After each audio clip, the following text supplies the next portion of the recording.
네, 우리 15조 밑에서 이제 한 6번째 줄, 우리 또 지난주에 공부했던 부분하고 이제 연결되어지는데 다시 한번 이렇게 공부 좀 하도록 하겠습니다.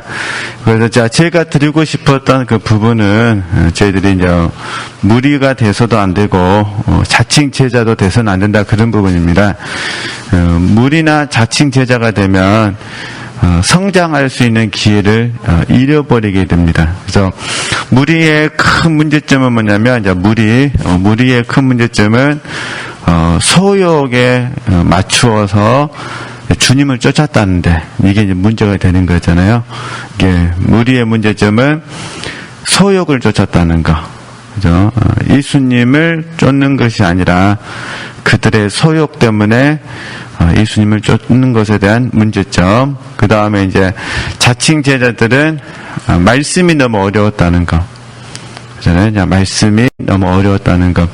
물론 이제 말씀이 어려운 이유는 뭐 여러 가지가 있겠지만, 이제 우리 돌짝밭도 그때 잠깐 공부를 했기 때문에, 사실 돌짝밭의 문제점은 돌이 있다는 것도 문제지만 흙이 얇다는 것도 문제가 되는 거잖아요. 그래서 이제 이런 부분에서는 이제 저희들이 보통 이제 표면적인 그리스도인이라 부르거든요. 이게 자칭 제자들의 문제점은 표면적 그리스도인이었다는 거. 네, 내면적인 그리스도인이 돼야 되는데 그러지 못했다는 거. 이렇게. 그럼 이제 표면적인 그리스도인은 우리 다 알고 계시는 거예요. 자아를 따라서 신앙생활을 하는 거죠. 생각을 따라서 신앙생활하고, 마음을 따라서 신앙생활하고, 그 다음에 의지를 따라서 신앙생활을 하는 거죠. 네.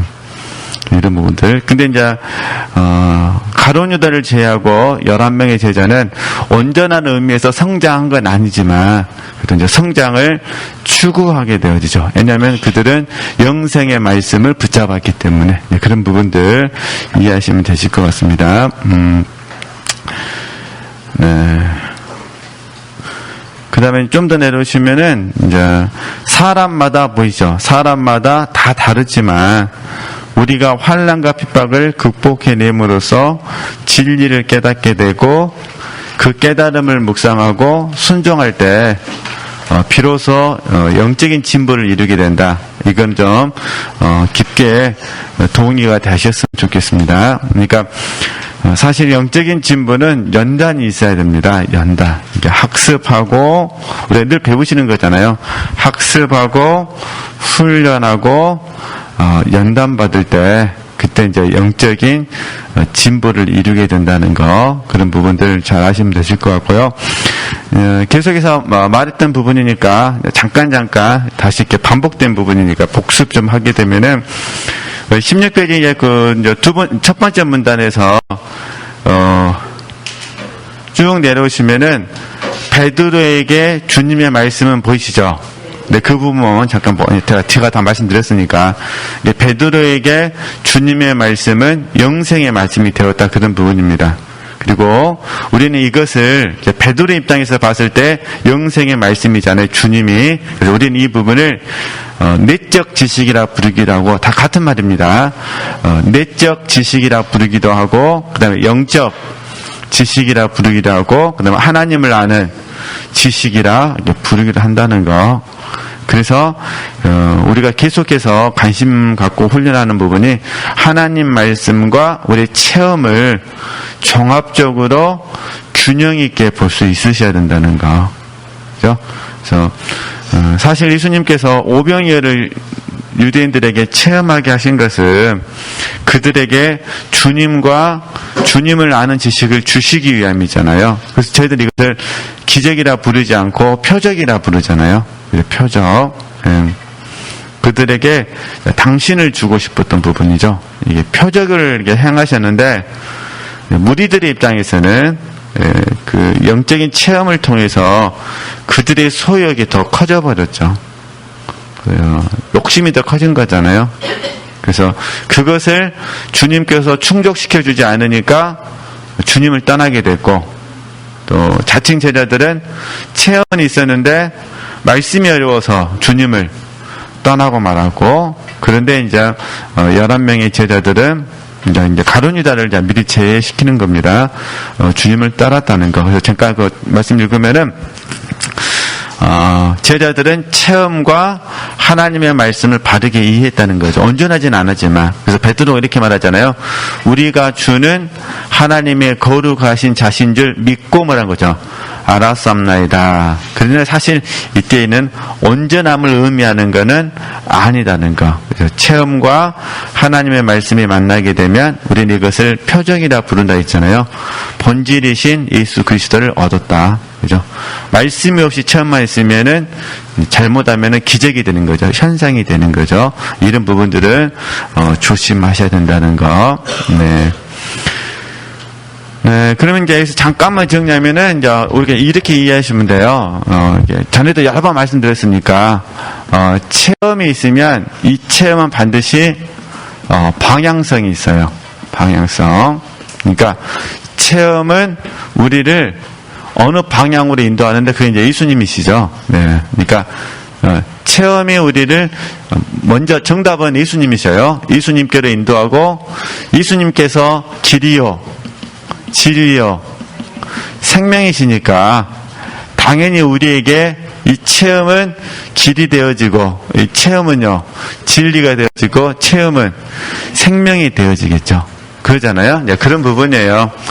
근데 만약에 방향성이 없는 상태에서 체험만 있어도 문제고 이 체험이 주님께로 인도하는 것이 아니라 이게 이제 만약에 마귀에게로 인도하게 되면은 이제 큰일이 됩니다. 그래서 우리 기독교 내에서도 사실은 주님께로 가는 부분을 성령의 역사라 부르죠. 성령의 역사가 있으면 반드시 마귀의 유혹이 있죠. 이건 어쩔 수 없는 부분이에요. 어쩔 수 없는 부분. 그러니까 그래서 우리가 이 체험을 우상시해서도 안 되고 체험을 신상시해서도 안 되는 거죠. 우리는 이 체험을 통해서 항상 어디를 가셔야 돼요? 예수 그리스도. 그것 좀 적게 말하면 길, 진리, 생명. 그죠? 그러면 이제 복습 한번 해보도록 하겠습니다. 길, 당연히 십자가의 길이겠죠? 주님께서 가신 길이니까 십자가의 길이 되는 부분이고. 이건 이제, 물론 이제, 추후에도 잠깐만 정리하지만은, 주관적 구속사 입장에서 봤을 때 이제, 사실 십자가의 길은 객관적인 구속사인데, 또, 내가 주님과 함께 죽잖아요? 그런 이제, 십자가 체험이란 부분에서 봤을 때, 이 길을 경험하게 되면은, 우리가 온유와 뭐죠? 겸손이 되겠죠? 온유와 겸손. 그러니까, 체험은 반드시 우리를 온유하고 겸손하게 만들죠. 그래서 저희들이 이런 부분에 있어서 고린도후서 12장 말씀에 대해서 우리가 많이 은혜를 입으시잖아요. 하나님께 음성을 들었던 사도 바울, 영적인 체험이잖아요. 그 음성을 통해서 사도 바울은 온유와 겸손으로 표현하니까 그래서 우리가 사도 바울을 존경하는 거잖아요. 멘토로 삼는 거잖아요. 네. 근데 만약에 이 체험이 잘못돼 마귀 쪽으로 가게 되면 어떻게 될까요? 이제 온유와 겸손이 아니라 마귀 쪽으로 가게 되면 교만으로 가겠죠. 그러니까 체험할수록 뭐가 되겠어요? 교만하겠죠. 그럼 교만의 결정체가 뭐냐면은 하나님의 자리에 앉는 거예요. 그렇죠? 그래서 저희들 그것을 교주라 부르죠. 교주가 되어버리는 거예요. 예, 이게 체험은 사실 체험은 좋은 건데 사단에게 속았을 때 이렇게 되어지는 부분이죠. 그래서 이런 부분을 조심하셔야 되니까 그래서 뭐 교주까지는 아니더라도 우리 지체들께서 이 체험을 통해서 당연히 이제 교만하게 되면은 비난과 판단이 있겠죠. 그러잖아요. 그래서 이렇게 보시는 거예요. 이제 물론 이제 이거는 이제 제가 이제 가장 기본적인 부분이고 이제 영적 지각 속에서 분별하신다면 열매죠, 열매. 자, 세 번째 영적 지각 속에서 분별하신다면은 열매가 되는 거죠. 성령의 열매잖아요. 하나님의 열매니까 성령의 9가지 열매가 나타나고 당연히 마귀의 역사가 있으면 어떻게 될까요? 마귀의 열매가 되겠죠. 네, 이렇게 마귀의 입장에서도 열매가 있는 거죠. 네, 이렇게 분별하는 방법인데, 제가 이제 계속 부족하지만 관심을 갖고 훈련하는 부분이 이런 부분이에요. 체험은 반드시 어디로 나가야 된다? 방향성. 그렇죠? 그래서 체험과 방향성을 같이 보셔야 된다. 그런 부분입니다. 네, 그 다음에 이제 우리가 베드로 실패, 잠깐 너무 잘하시는 말씀이지만은, 이제 성장론 입장에서 잠깐만 이렇게 살펴봤으면 좋겠다. 그런 부분입니다. 그래서 우리도 베드로의 실패를 통해서 우리의 모습을 잠깐만 이렇게 비추어 보면, 왜냐면 우리도, 다책이 있습니다. 가만히 보면, 이제 우리가 실패할 때가 있잖아요. 그 실패할 때를 보면은, 무심코 행하다가 실패하시잖아요. 그러잖아요. 아무 생각 없이 행동했다가 자아가 나감으로 말미암아 실패하게 되잖아요. 무심코 행하다가 실패하고, 그러니까 무심코 행했다는 거는 내가 인식하지 못했다는 거잖아요. 그 다음에 어떤 경우에는요, 잘 연단되지 않아서 실패한 거잖아요. 그러죠? 잘 연단되지 않아서. 사실 잘 연단되지 않으면은 이게 부족해요. 온유하고 겸손이 부족해요. 연단되지 않으면 온유하고 겸손이 부족해서 잘 하다가 또 실패하게 되어지는 부분이죠. 그 다음에 이제 이거는 우리가 어쩔 수 없는 부분. 하나님의 경륜 가운데 우리를 겸손하게 만들기 위해서 하나님 실패하게 하시죠. 이건 하나님의 경륜이니까 우리는 이제 올소이다. 이렇게 된 것은 아버지의 뜻입니다. 라고 이제 받아들여야 되는데, 그래서 이런 부분들을 잠깐 베드로에게 적용해 보면 우리가 잘하기 때문에 그 베드로의 실패가 여러 가지 이유가 있어요. 근데 첫 번째 실패는 뭐냐면은 자기 신뢰 때문에 실패하죠. 베드로는 자기를 뭐 했다는 거죠? 신뢰했다는 거예요. 워낙 잘하시니까. 그래서 이제 예수님을 3번 부인함으로 말미암아 자기 신뢰가 무너지게 되어지죠. 두 번째, 이제 그 17쪽에 있어요. 17쪽. 그 두 번째, 이제 왜 그러면은, 베드로는 실패했냐. 자기 사랑 때문에 하죠. 자기 사랑. 사실, 우리에게도 자기 사랑이 있잖아요. 우리에게도 자기 사랑이 있어서, 이 자기 사랑 때문에 실패하잖아요. 사도 바울은 연단을 통해서 이 자기 사랑을 이겨내죠. 그래서 일체의 비결이라고 표현을 하는데, 저희들은 아직 자기 사랑을 버리지 못하기 때문에. 그래서 제가 이제 자기 사랑, 우리가 보편적으로 말하는 그 자기 사랑을 다루면 받을 때는, 예수님을 3번 부인했을 때, 그 순간 십자가를 지지 못했잖아요. 그 부분에 대해서 제가 말씀을 드렸고, 그 다음에 성장한 이후에 베드로가 또 실패를 하게 되거든요. 그러니까 성장한 사람도 계속 뭐 한다는 거죠, 지금? 실패한다는 거예요. 그때가 이제 우리 잘 아시는 것처럼 고넬료 집에 보냄받기 전에 정결하지 않은 음식 환상을 보잖아요. 뭐냐? 부정한 음식이라고 그러잖아요. 그때도 사실 베드로가 주여 그럴 수 없습니다라고 또 실패를 하잖아요. 그리고 다음에 이제 베드로 사도가 사도 바울과 이방인들과 함께 식사하고 있을 때, 이게 갈라디아에서 나오잖아요. 그런데 이제 예루살렘에서 온 유대인들이 오니까, 얼른 놀래가지고 어떻게 합니까? 베드로가 도망을 가게 되잖아요. 그래서 그런 부분에 있어서 이제 사도 바울에게 베드로가 면박당하는데요. 그런 부분들을 보면서 우리가 자기 사랑을 이렇게 추측해 볼 수 있다. 그런 부분이에요. 근데 지금 자기 신뢰나 이 자기 사랑은 죽을 때까지 이제 항상 같이 가는 거니까, 단지 저와 여러분이 좀 더 빨리 이거를 다스리느냐 다스리지 못하느냐의 문제예요. 100%는 안 되잖아요. 주님만이 100% 되는 거고. 그래서 여기에 이제 저와 여러분이 어떤 마음을, 이렇게 쉽게 말해서 무엇을 보느냐에 달려 있어요. 무엇을 보느냐. 이건 뭐 제 생각이 그렇다는 겁니다. 제 생각이. 자, 예를 들어서 이제 이렇게 구분해 볼게요. 언제든지 틀릴 수 있습니다. 지금 제 생각이 그렇다는 거지. 우리 지체들 가만 봐보세요.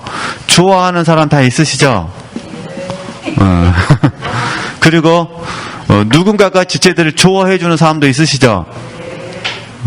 있을 줄 믿습니다. 네. 그거를 팬이라고 그러죠. 팬. 그러죠. 팬. 근데 이 좋아하는 사람도 있지만 또 한편은 어떤 사람이세요? 물론 그렇죠. 근데 오늘은 그 주제가 아니라 지금. 네. 아껴주는 사람이 있으시죠? 아껴주는 사람.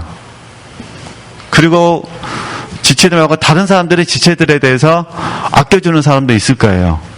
그러죠? 그럼 봐보세요. 우리 감정에서는 나를 좋아해주는 사람이 좋을까요? 나를 아껴주는 사람이 좋을까요? 물론 다 좋죠. 다 좋은데. 다 좋은데, 사실은 우리가 속죠. 느낌에서는 사실은요, 나를 좋아해주는 사람이 좋죠.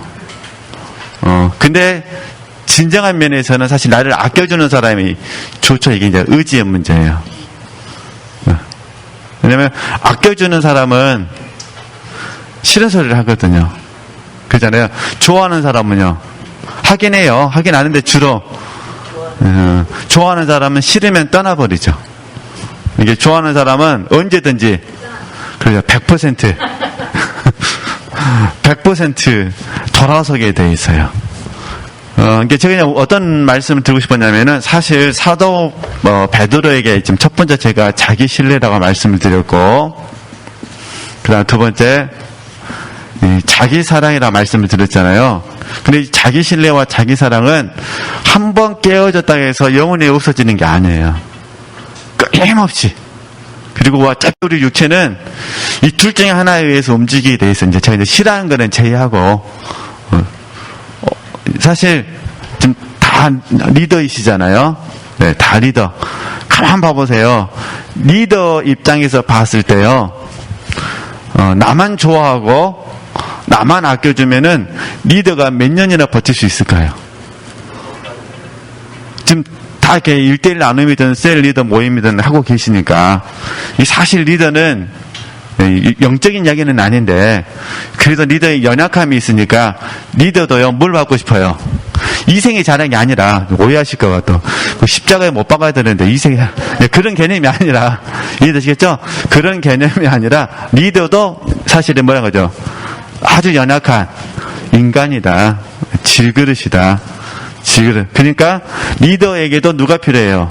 리더를 좋아해주는 사람도 필요하고, 사실은 아껴주는 사람도 필요하죠. 근데 리더 입장에서는 항상 어떻게 되느냐? 나를 좋아하는 사람에 대해서는 언제든지 떠날 수 있다라는 것을 알아야 돼요. 이해되시겠죠? 그리고 뭐 해줘야 돼요? 나를 아껴주는 사람을 소중히 여길 수가 있어야 돼요.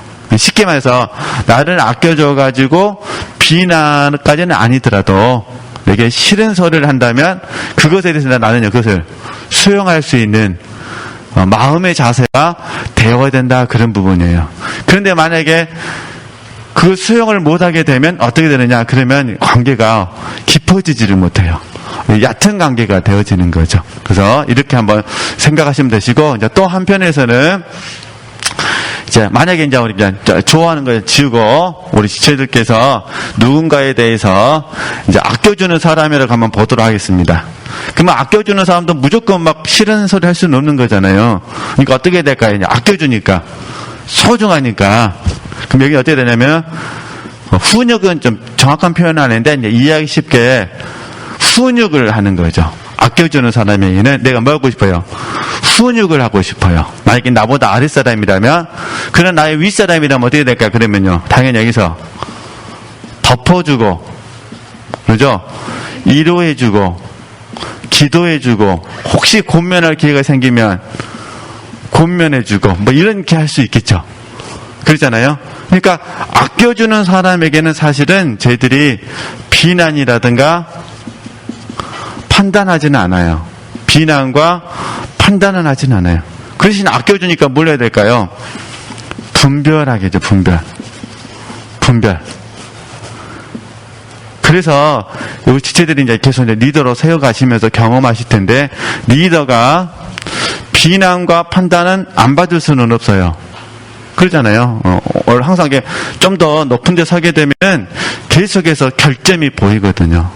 결점은 시안에서 안 보려고 해도 보이는 게 결점이에요. 이해되시겠죠? 야, 안 보려고 하는데, 뭐가 안 보려고 하는데 보여. 그게 결점이에요, 결점. 장점은요, 보려고 해도 안 보여. 아무리 눈을 비벼고 쳐다봐도 안 보여, 이게. 그냥 좋은 게 좋은 거지. 사실 장점이 안 보여. 근데 단점은요, 안 보려고, 고개만 돌렸는데 보여버려, 그게. 참 희한해요, 희한해, 진짜. 어쨌든. 예.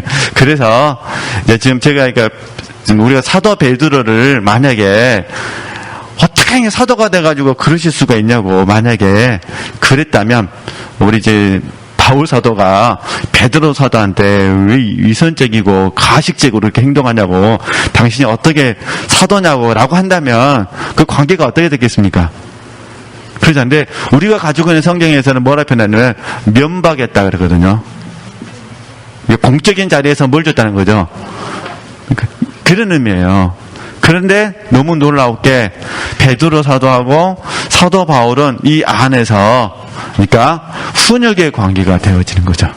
그래서 추후에 베드로 전서 후서 그 문맥상에서 보면은 베드로 사도는 사도 바울의 영성을 인정하고 그의 계시를 인정하고 또 당연히 이제 사도 바울은 베드로 사도의 영성을 또 인정을 해주죠. 그래서 이제 제가 이제 드리고 싶은 부분은 우리가 좋아하는 사람, 뭐 아껴주는 사람, 이런 뭐 짧은 문맥이지만 이 문맥성을 통해서 우리가 어떤 사람이 되어야 될 것인지 생각해 보셨으면 좋겠다, 그런 부분입니다. 그렇죠?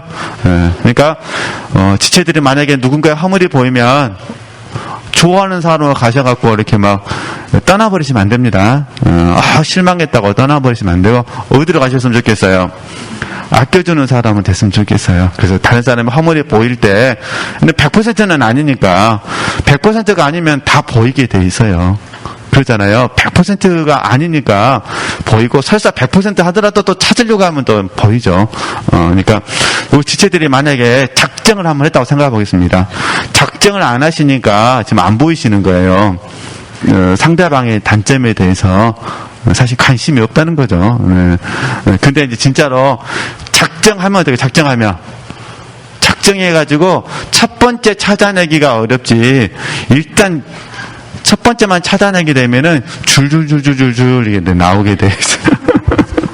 그때 좋아하는 사람이었으면 뭐하고요? 실망해서 떠나고, 아껴주는 사람이면 어떻게 하고요? 기도해주고 덮어주려고 하고 섬겨주려고 한다. 그렇게 이해하시면 되실 것 같습니다. 사실 날마다 저희들이 자기 신뢰를 경험하잖아요. 또 자기 사랑도 많이 경험하고, 특별히 이 나이를 먹게 되면은, 뭐 젊은 사람들도 있겠지만은 나이를 먹게 되어지면은 자기 사랑이 더 많이 나타나는 것 같아요. 그게 이제 연민의 이름으로. 그죠, 연민. 그래서 우리 지체들께서 나는 왜 이렇게 슬프지? 그러면 다 그게 출처가 어디예요?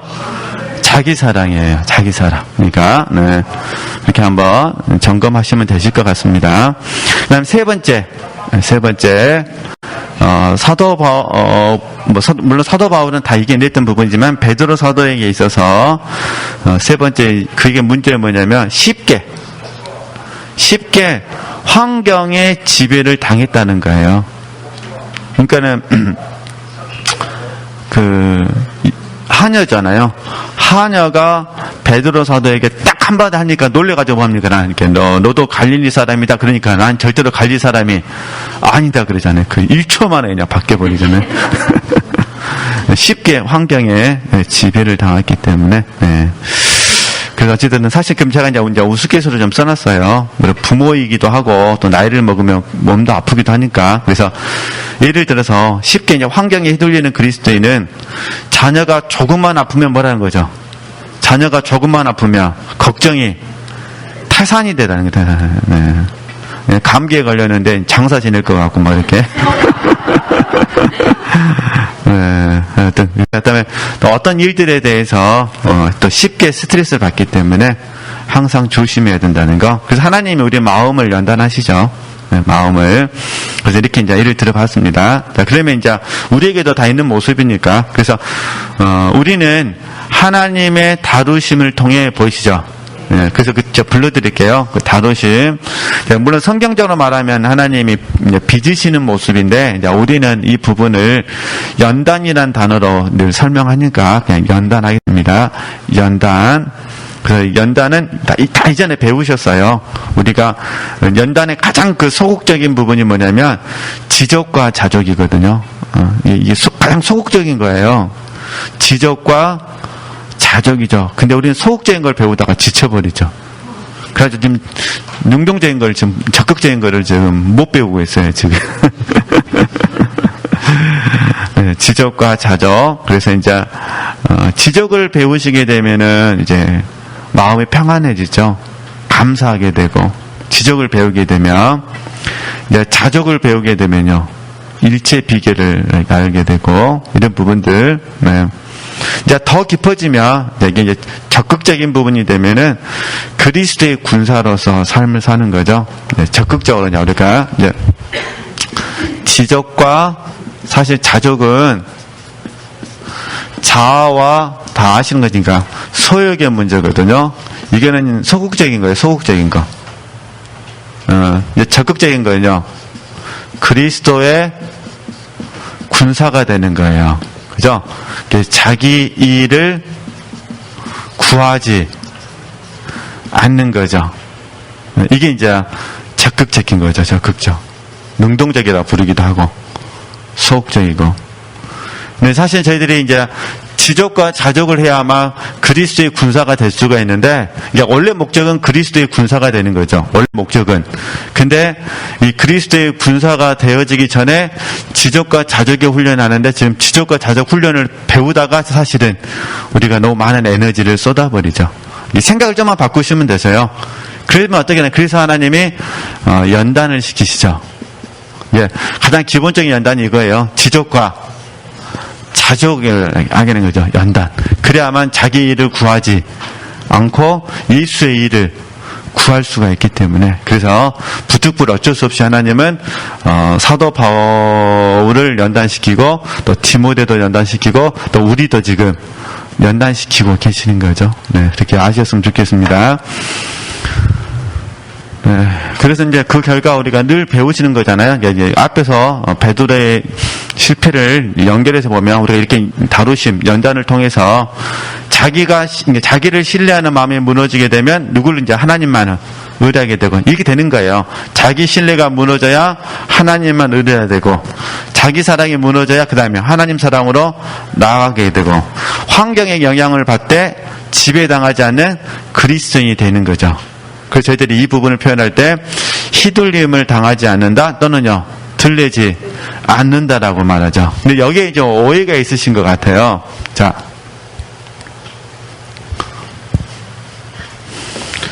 우리가 환경에서 만약에 고난이 온다. 뭐 물론 축복도 오죠.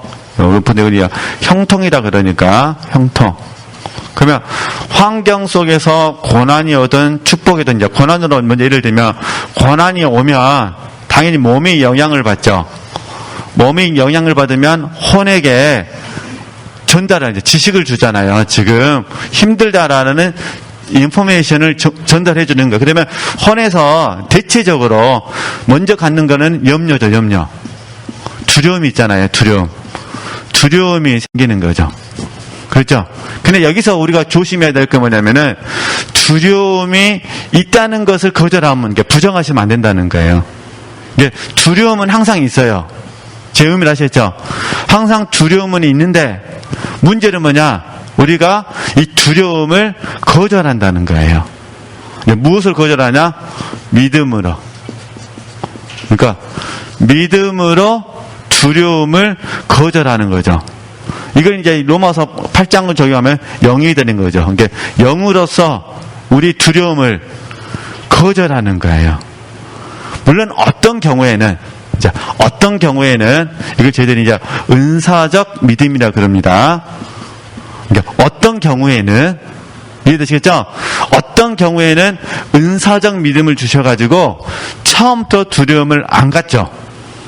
근데 이거는 영원하지 않아요. 은사적 믿음은 하여튼 사실 때때로 아닌 것 같아요. 그래도 어쨌든 제가 때때로 쓰겠습니다. 때때로. 그래서 대표적으로 이제 우리 성경에서 이를 찾는다면 다윗과 골리앗이에요. 다윗과 골리앗. 그죠? 근데 다윗과 사울왕을 봐보세요. 다윗과 사울왕. 다윗은 많이 두려워하거든요.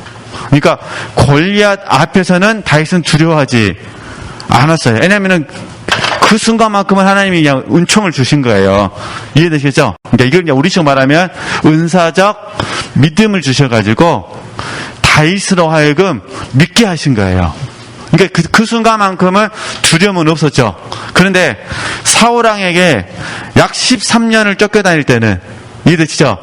약 13년을 쫓겨다닐 때는 사실 다윗은 두려움을 이겨내기도 하고 두려움을 이겨내지 못하기도 했죠. 그게 솔직한 이제 모습이잖아요. 그러니까 우리도 그러거든요. 어떤 문제에서는 하나님께서 이제 은총을 주시면, 이제 은사적 믿음을 주시면은 전혀 요동하지 않는 거예요. 마음이 평안해진 거야. 그런데 어떤 경우에는 뭐가 있는 거예요, 지금? 두려움 또는 염려가 있는 거예요. 그러니까 지체들께서 없을 때도 경험하셨고 있을 때도 경험했는데 있을 때 경험하면서 의아하게 생각해서는 안 된다, 그런 부분입니다. 그러니까 없다는 건 하나님께 주신 큰 은총이고 있다는 것은 연단으로 받으시면 돼요. 그러니까 그래서 제가 드리고 싶은 부분은 뭐냐면 고난 가운데서, 이게 중요해요. 그러니까 두려움 가운데서, 염려 가운데서 어떻게 이 염려를 내려놓을 것이냐, 어떻게 이 두려움을 다스릴 것이냐, 이게 이제 하나님께서 우리를 연단시키시는 거죠. 이 과정에. 그래서 이게 잘 되려면 저희들은 이제 이겼다라고 표현하잖아요. 이겼습니다, 이렇게 되는 거예요. 그러니까 이 고난의 과정 속에서 우리가 이기는 거지, 그죠? 두려워하는 과정 속에서 염려를 이기는 것이고 두려움을 이기는 것이지, 없어서는 이기는 게 아니에요. 그건 하나님이 하신 거예요. 그렇게 이해하셨으면 좋겠다, 그런 부분입니다. 건강에 안 좋은 우리 권사님들도 계시고 뭐 장로님도 계시고 그러지만은, 건강에 안 좋을 때는 어떤 날은 갑자기 두려움이 찾아올 수도 있어요. 또 건강에 안 좋으실 때는 어떤 날은요 전혀 요동하지 않을 때도 있어요. 그러잖아요. 그러니까 그때 이제 보시면 되는 거예요. 그래서 이제 제가 드리고 싶은 분은 염려 가운데 이기는 겁니다. 그 다음에 두려움 가운데 이기는 겁니다. 그랬죠? 물론 하나님께서 은혜 주시면 은사적 믿음이 있게 되면 그때는 완전히 먹게 되는 거예요. 완전히. 그때는 진짜로 천만년이 나를 둘러 친칠지라도 내가 두려워하지 않는다는 고백이 나가는 거예요. 그렇죠? 네, 그런 고백이 나가고, 또 이제 어떨 때는 사실은 또 두렵습니다, 떨립니다, 불안합니다, 내가 잠을 이루지 못합니다, 하나님 내게 은혜를 베풀어 주십시오, 또 이렇게도 나가고, 그죠? 그러니까 이제 대체적으로는 염려 가운데 이기고 두려움 가운데 이기게 되는 거죠. 여기 이제 그렇게 고난을 이해하시면 되실 것 같고요. 이제 축복은 뭐냐면은, 갑자기 하나님께서 내게 은혜를 주셨어요. 축복을 해주신다면 이때도 사실은 우리 이제 몸이 흥분을 해버려요. 몸이. 이해되죠? 그러니까 하나님께서 내게 은혜를 주시면은 몸이 좋을까요, 안 좋을까요? 좋아요. 너무 안 좋으셔갖고 나 안 받을랍니다 이런 분 없으시잖아요. 그러시죠? 네, 좋아요. 몸이 좋아요. 몸이 좋으니까 이걸 누구 이제 혼에게 전달하겠죠. 혼이 그 좋은 영향을 받아가지고 온유하고 겸손하면 좋은데, 혼이 너무 좋아갖고, 너무너무 좋아갖고 뭐합니까? 너무너무 좋아서 혼이 정신을 못 차려요. 정신을 못 차려. 그게 뭐가 되느냐? 자고가 되는 거예요, 이게. 너무너무 좋아갖고. 그죠? 막 세상을 다 얻어버린 것 같아요. 주로 이제 믿는 사람들에게는 이렇게 말하는 거죠. 하나님이 나를 가장 뭐한다? 가장 사랑한다. 너희들이 나한테 뭐라 해도 하나님이 나를 가장 뭐한다? 사랑한다라고 하면서 자칫 잘못하면 뭐가 되어버려요? 자고하게 되어버려요. 영육간에. 그래서 사실은 축복이 나중에는 하나님 앞에 지향이 될 가능성도 많이 있게 되는 거죠. 그러니까 이렇게 이 차이점들을 이해하시면 되십니다. 특별히 지체들께서 기도 응답을 받으셨을 때 이 혼을 보시면 돼요. 그죠? 우리 성경에서 보면 나오잖아요. 병 나은 사람들. 그죠? 우리가 잘 아는, 우리가 예를 들어서 우리 10명의 문득병자 이야기 잘 하시잖아요. 한 명은 사마리아인이고 9명은 유대인이고 동일한 거잖아요. 길을 걸어가다가 문득병이 나았다고 생각을 해보세요. 얼마나 기뻤겠어요. 그래서 아마 뛰어갔을 거예요. 뛰어가서 제사장한테 보이려고. 왜냐면 제사장한테 보여서 이제 나았다라고 확정을 받아야 정상적인 삶을 살 수가 있으니까. 이거 얼마나 기뻤겠습니까? 이게 그 기쁨에 빠지는 거예요. 그 기쁨에 빠지니까 주님은 보여요, 안 보여요? 안 보여요. 근데 한 명 사마리아인만, 그죠? 사마리아인은 본인의 몸이 건강해졌지만 그 건강을 허락하신, 은총을 베푸신 주님이 먼저 생각이 났잖아요. 그러니까 이제 사마리아 이 사람은 질병도 치료받지만 주님도 얻게 되어지는 은총을 받게 되잖아요. 그런 차이점이 있다, 그런 부분입니다. 그래서 어차피 우리 육체는 고난 가운데 있기도 하고 형통 가운데 있기도 하기 때문에 매 순간마다 그래서 사실은 참 사도 바울이 그런 부분에 있어서 우리에게 대단한 어떤 영성을 선물해 주지 아니하는가, 이제 그 생각을 해보게 됐습니다. 그러면 이제 또 정리해 보도록 하겠습니다. 네. 그 사실 성장한 그리스도인도 실패하고 온전하지 못하니까 100%가 아니니까 미숙한 그리스도인도 뭐라는 거죠? 실패한다는 거예요. 근데 혼적인 그리스도인은 무게중심이 대부분 자아 때문에 실패하는 거예요. 또는 믿음의 결여 또는 믿음에 대한 바른 이해가 부족하기 때문에 실패하죠. 때로는 고의적으로 실패하기도 합니다. 그냥 고의적으로. 그래서 자아를 바르게 다스리지 못하기 때문에 어떤 경우에는 무지 때문에 실패하기도 하고, 우리가 늘 배우는 부분이지만 무심코 행함으로 실패를 경험하기도 하죠. 근데 이제 장성한 사람은 주로 뭐 때문에 실패한다는 거죠? 소욕 때문에 실패하는 거죠.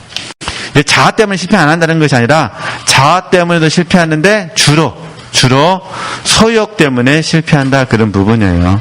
소욕.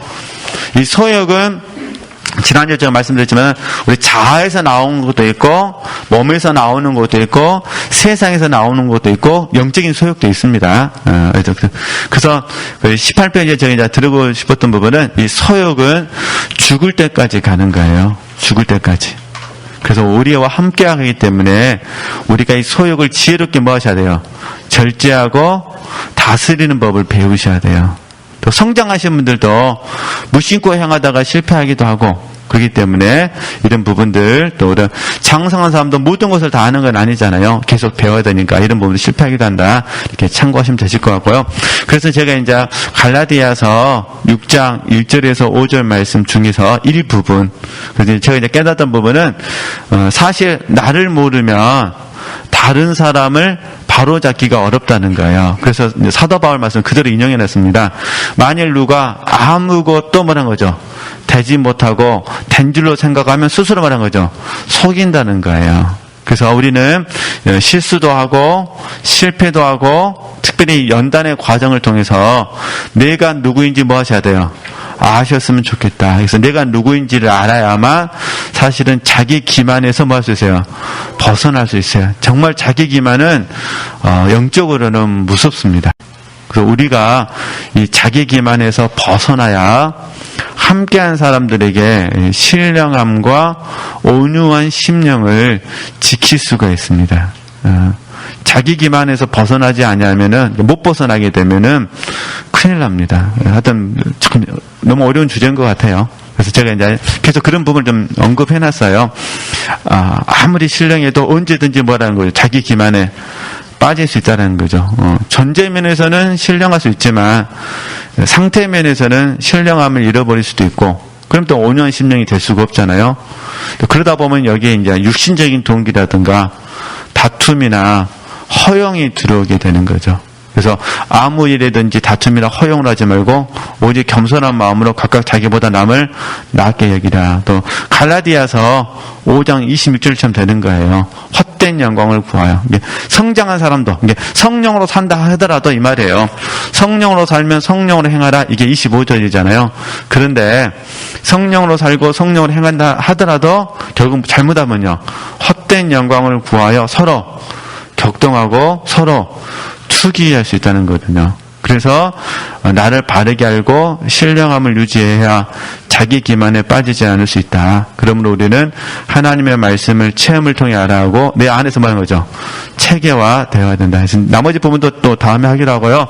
하나 우리가 이제 여기 또 여러 번 말씀드렸어요. 또 담임 목사님께서 어제 이제 라오디아 교회를 말씀하셨기 때문에 잠깐만 정리만 해드리고 마치도록 하겠습니다. 지금 주님께서 라오디아 교회에 뭐 하셨던 말씀에서 이제 오늘 이미 중요한 부분 다 목사님 하셨기 때문에 오늘 잠깐만 정리해드리면은 첫 번째는 뭐냐면요. 중요한 거는 내게 와서예요. 그러니까 우리에게 결점이 보일 때 그걸 해결할 수 있는 거는 다른 데 가시면 안 돼요. 어디로 가셔야 돼요? 어디? 주님께 가요. 이게 주님께 가서 내게 주님께 가서 뭐 해야 돼요? 반드시 사셔야 돼요. 대가를 지불하셔야 돼요. 그죠? 그 다음에 2번 이제 뭘 사냐? 안약을 사셔야 돼요. 그죠? 그 다음에 불로 연단한 금을 사고요. 그 다음에요 흰 옷을 사셔야 돼요. 그죠? 그러면 이제 흰옷부터 이야기하면, 흰옷은, 우리 흰옷을 사지 않으면은, 부끄러운 수치가 드러나게 돼 있어요. 부끄러운 수치가 드러나요. 흰옷이 아니면. 이해되시겠죠? 그러면 이제, 우리 편에서 말했을 때 부끄러운 수치는 뭐냐? 자아로 향하는 거예요. 자, 우리식으로 설명하면, 육신. 그러니까 사실 육신으로 행하는 것이 사실은 부끄러운 수치예요. 근데 문제는 뭐냐면 안약을 사지 않으면 이해되시죠? 안약을 사서 보지 않으면 부끄러운 수치가 보이지 않아요. 이게 이제 우리가 그래서 더 제가 자기 기만을 조심해야 된다는 부분이 그 부분이에요. 자기 기만에 빠지면은 안약이 필요 없어요. 그냥 나는 다 안다고 생각하니까. 근데 사실 내가 아는 게 아니기 때문에. 그래서 이 안약을 저희들이 이제 영에게 적용하는 거예요. 그래서 영의 성장이라고 불러요. 지혜와 계시의 영이라 부르죠. 금은 혼에게 하는 거예요. 혼. 그죠? 그러니까 우리의 혼적인 성품이 예수님의 성품이 돼야 돼요. 그죠? 그래서 가장 기본적인 게 뭐냐면 겸손과 뭐는 거죠? 온유예요. 가장 기본적인 게 겸손과 온유. 그럼 이제 흰옷은 이제 부끄러운 수치를 가려주는 거잖아요. 그러니까 의로운 행위가 되겠죠. 그리고 저희들이 실제라 부르죠. 몸으로 하는 거예요. 몸. 이렇게 되는 거죠. 근데 이제 제가 이제 마무리 지으면서 같이 나누고 싶었던 부분들은 부끄러운 수치였어요. 그죠? 그러니까 우리는 주님께 가야만 내가 부끄러운 일을 하고 있다는 것을 뭐 할 수 있다는 거죠? 알 수 있다는 거예요. 주님께 가지 않으면은 내가 잘하고 있다고 생각을 해요. 지금을 아시겠죠? 그래서 마지막으로 저 여러분이 더욱더 이 주님께 가셔서 안약도 사시고 그 다음에 금도 사시고 그 다음에 흰옷도 사셨으면 좋겠다 그런 부분입니다. 그래서 저 여러분이 라오디아 교회가 아니라 여기로 가셔야 돼요. 빌라델비아 교회로 가셔야 돼요. 그래서 21세기는 사실 라오디아 교회거든요. 21세기에서 저와 여러분의 소명은 뭐냐? 빌라델비아 교회가 되는 거예요. 그러니까 21세기를 살고 있는 저와 여러분의 영적인 소명이 됐으면 좋겠어요. 저도 빌라델비아 교회가 돼야 되고 우리 지체들도 빌라델비아 교회가 돼야 돼요. 근데 사실 이게 공존에 있어요. 빌라델비아 교회가 됐다가 라우디아 교회에 갔다가 다시 라우디아 교회 다시 어디로 빌라델비아 교회 갔다가 다시 또 왜냐면 우리가 연약한 부분이 있으니까. 그래서 우리가 이 부분에서 이제 빌라델비아 교회 특징도 알고 라우디아 교회 특징도 아셔야 돼요. 그래서 혹시 내가 라우디아 교회라고 책망을 받으면 어디로 가셔야 돼요? 빌라델비아 교회로 가셔야 돼요. 왜냐면 빌라델비아 교회의 큰 축복은 뭐냐면은 열린 문이 있다는 거. 그잖아요. 하나님과 계속해서 소통이 된다는 거잖아요. 얼마나 감사해요. 뭐 이제 다른 많은 축복도 있는데 시간 다 돼서 하나만 말씀드리면 그렇게 아시고 이렇게 지금 저나 우리 친구들이 계속해서 이렇게 성장론을 공부하는 것도 몰라서가 아니라 이해되시겠죠? 몰라서가 아니라 계속 하는 거예요. 반복하는 좀 트레이닝 하는 겁니다. 잊어버리면 또 반복. 또 잊어버리실 거예요. 그럼 또 반복. 또 잊어버리시면 또 반복. 언제까지? 안 잊어버릴 때까지. 그렇게 생각하시면 됩니다. 나는 안 잊어버릴 때 하산하겠다라고 생각하시고 그 전까지는 저랑 같이 열심히 공부하시면 감사하겠습니다.